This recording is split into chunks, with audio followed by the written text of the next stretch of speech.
Hey, hello folks, Neil here from I Will Always Love Video Games, and welcome to a brand new episode of IWALVG Finds. Now normally I just sit here and share with you the items that I get during the week, but I'm not content doing just that anymore. Not only do I want to show you the items that I find, I want to show you the exact moment when I find them. So, without further ado, here are this week's finds.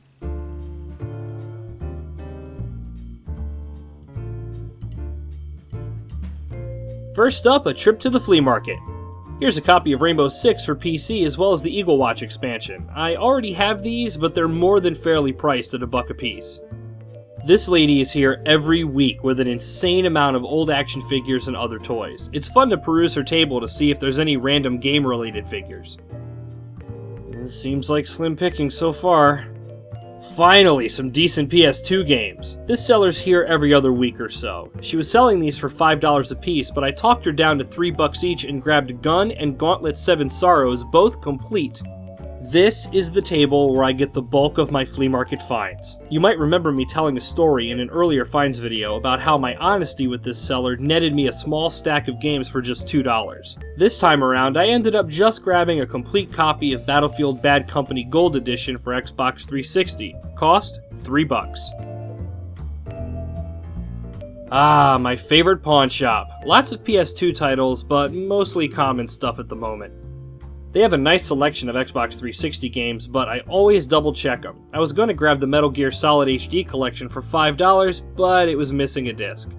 Right now their Genesis and Atari games are $1 a piece, so I grabbed a copy of Zaxxon for the Atari 2600. The label needs a little glue, but still.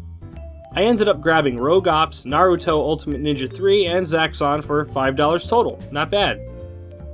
A short walk down the street to Goodwill No. 1, where they finally learned not to charge $6 a piece for PS2 games. I found a complete copy of Sims 2 Castaway for PS2 for $3, as well as a sealed copy of Professor Layton and the Curious Village for the Nintendo DS for the same price. I ended up not getting Need for Speed Undercover because the disc was way too scratched and it had no manual. On to Goodwill No. 2. I don't usually have much luck here, and this visit was no exception. PS1 titles for $4 a piece. If they were $1 or $2, I'd have grabbed some of them. Came across a couple of Star Wars Dark Forces audio adventures. I'm a sucker for fully dramatized stories, but they were on cassette and I didn't feel like ripping them to MP3. I have enough read-along records to copy as it is. Very small selection of disc-based games, and my heart stopped for a second when I came across this NCAA College Basketball 2K3, until I realized it was the Xbox version. The GameCube version of this game is highly sought after by GameCube collectors, as it was released in very limited quantities. Well, that's it. Time to head home and rest up for some more game hunting. And there you have it, folks, this week's finds. If you like this new format, let me know in the comments. If not, I'll go back to the old way of doing things. Either way, I still want to share my finds with you guys because I love doing so. And you know what? You can find stuff like this too. Just remember to carry some extra cash on you, and if you come across a pawn shop, a swap meet, a flea market, or a Goodwill, pop in there and take a look around because you never know what you'll find. Until next time, my name is Neil, and I will always love video games. Have a good one.